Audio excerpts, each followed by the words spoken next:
So there are tons of books and classes and YouTube videos out there that'll tell you how to succeed in a programming career coding, but they don't tell you how to really succeed in your career.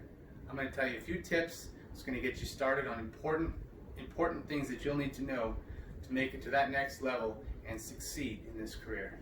All right?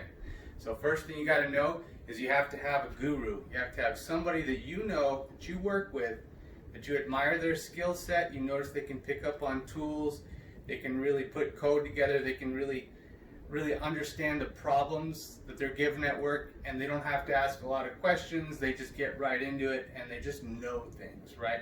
You have to have a guru that you kind of want to understand and be like them right now, but then you also have to have a manager that you aspire to be, or maybe just someone who's a senior developer, someone who's further along in the development career. You have to have someone that's your target, because once you have that target, that one person that you want to become like eventually, if you can see yourselves in their shoes, you will be in their shoes. But if you don't have that target, you don't have that person to aspire to, you're just going to go through the motions day to day. You might get fired, you might stay on, you might never get fired, but you may never succeed to that next level. And you don't want that to be you, so you got to have that target to shoot for. It's really important. You'll see. The next big thing to tell you is the party phase. All right. So I know a lot of you are probably thinking, yeah, it doesn't matter. I have a few beers here or there. Maybe I do some other things. I'm really into that party phase, but it doesn't matter because it's after work. It's the weekend. Well, it took me a while to realize this, but you completely have to sever that party phase, because this is a mental job, and what you do today will affect you for 4 more days. That's just plain and simple. It will affect you tomorrow, a little bit less the next day, a little bit less the next day, but all those memories and all those valuable technologies that you could have been learning and had more energy and been more awake for earlier in the week, now you don't have that history. You're kind of building up today, because now it's been 4 days since I've been in party mode. Well, that's a really big deal. So quit partying now if you want to succeed in your career, period. Party when you retire, or don't. You got to be a professional.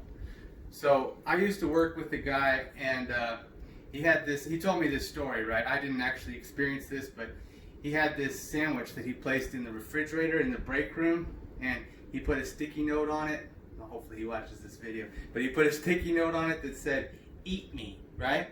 And then one of his female coworkers came in and saw that sticky note and was offended by it, which, who knows what was going through her mind, but she was offended by it, and he was fired. Sexual harassment, right? You don't want that to be you. So I'm just saying, be professional. You never know when it's going to happen. You could be at a job for 10 years and you slip up once. Just be professional. You can make your jokes. You can do your dirty pranks. You can do whatever it is outside of work, and it'll never affect your job as long as you don't bring those groups together. And bring those groups together, that's kind of on you. It's your risk. But be professional at work. Do yourself a favor. Side projects. So once you kind of advance from that development phase to the senior development phase, you're still developing all the time at work, but you could get stuck in kind of a niche where you're doing very specific things for the boss or for the company, and you don't get to kind of experience those newer technologies. You don't get to experience a lot of the things that'll drive your skill set to keep you cutting edge, right? Well, doing the side projects at home is going to get you there. Pick something that's really exciting to build, very exciting to build, and then pick the latest technology that you've seen online that you're interested in and learn it. You don't need someone to teach you. We got everything at our fingertips. Like I was saying at the start of the video, you got books, you got YouTube videos. You got all the resources you want if you have the internet, right? Go out there, learn it, build it, and then you don't have to spend every weekend doing it. Do a side project now and again. Now, if you're a manager, this is especially important. When I first became a manager, I wasn't doing enough side projects, and I noticed that my developers were doing things that I didn't fully understand. So I went out and I did some side projects, and now I can once again try to get in the front and lead from the front again. Everyone has, developers that maybe know some things more than what they know, but once you get those side projects and cutting edge technologies, you can advance to the front and you can be that guy. All right. So don't raise your voice. This is huge. The moment you raise your voice at work is the moment that everyone takes their opinion of you from here down to here. Okay. Raise your voice at work. You're not that image of yourself that you want to be. You just can't get that back. So that's an important lesson. You got to give people your full attention. So if you speak to people like I do on a daily basis, right? You speak to people on a daily basis, and especially once you get into those upper levels, you get into the management kind of sector, you've got emails, you're in meetings, you got people knocking on your door, you might have help desk tickets that are stacking up that you got to get done by the end of the day. You know, you have tons of projects on the go at any time, and you may have to be out the door because you got, you know, kids karate lessons, or you know, you got commitments outside of work, and so your work day has to end when your work day ends. We all understand that. But if you don't give people your undivided attention, they will lose respect for you. And if people lose respect for you, you will not advance at your job. Done. That's it. So give them your full attention. If you have to stay late or make it up the next day, do what you got to do, but give the full attention to everybody that you speak to in your job. Now, leaving at 5 o'clock, I know I mentioned that, but if you leave at 5 o'clock, if your job is 9 to 5 or 9 to 4, and you leave exactly when you need to leave according to your boss every single day, you're going to kind of be labeled as the guy that does just enough to get by. Now, I'm not saying you got to work late every day. I'm just saying some days you leave at 10 after 5. Some days you stay till 6, and some days you leave right at 5, right? Maybe most days you leave right at 5. But you just recognize how people are perceiving you and kind of get that head game going. Understand, you know, that you want that positive image, that you are willing to work more, even if you're really not, right? I'm willing to work more. That's just my personality. But you want everyone to think that you're willing to work more regardless, okay?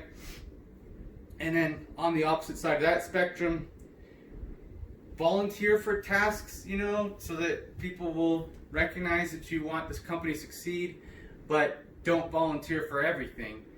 Then you'll experience burnout. If you volunteer for everything, you're going to become the scapegoat, right? You're going to become the guy that everybody goes to for everything, and you are going to pull all your hair out and forget it, man. From there, it's all downhill. You don't want that to be you at all. And then the last topic that I wanted to bring up on getting you to succeed as a programmer, a software engineer, is going to be that when you join a company, you have your projects, right? You should learn everybody's projects, at least the surface layer of it. You want to be able to navigate different areas of the company. So when someone talks about a project and you think, how could I integrate that with mine? Or how can I benefit from their project with my project? Even if all it ever comes up in is in cross-teams communication, it'll probably come up a lot more than that. That cross-teams communication is so important and is so valuable, and everyone's going to recognize that you are a more valuable asset to the company because you know little bits of other parts of the company, and maybe a lot. Maybe you can learn everything. I know that's a lot to ask, but every place that I've worked, I've tried to learn as much as I could beyond just a little piece that I was working on, and it has benefited me every single time, and it will you too. So those are some really major things to work on if you want to become, you know, a higher up in your company. If you want to succeed as a software engineer, make it to the team leader, the development manager position. I know it worked for me. It can work for you. Good luck. Take care. Oh, hold up, guys. I forgot something big. All right, so this whole video I've been talking about how to succeed as a software engineer, how you can take your career from, you know, being an entry-level programmer or junior software engineer to mid-level, senior, up to software development manager, team leader, whatever. But I didn't say anything about, you know, why you should want to do that, why you should want to continue thriving in this industry, why you want to be that software engineering manager. Well, I'll tell you right now. You probably already figured out this first one, so I'll get that one out of the way first, all right? Software is so exciting to build. You get to create something, struggle with it for a while, and then boom, see this incredible output, exactly what you want. You've solved a problem that now people will be using throughout time, and you did that, right? But the things that may be less obvious right away is that software developers are needed and highly paid in every major city in the United States today. Every major city. So, Seattle, Dallas, Los Angeles, New York, San Francisco, they're all over, right? Now, the pay kind of follows the cost of living, but we're well paid, all right? It's worth it. We're well treated. Now, I say that every place I've worked, I've been well treated, and I've heard of places like Google and Facebook, those big companies, Amazon, they treat you even better, right? They got great break rooms, great time off. But I have heard though horror stories about the gaming industry. So unless you know more than I do, probably avoid being a programmer for the gaming industry. That I heard they work you to death. But all the other companies, man, they treat programmers well. All right. So hope these tips helped you. Have a wonderful day. I want you to succeed.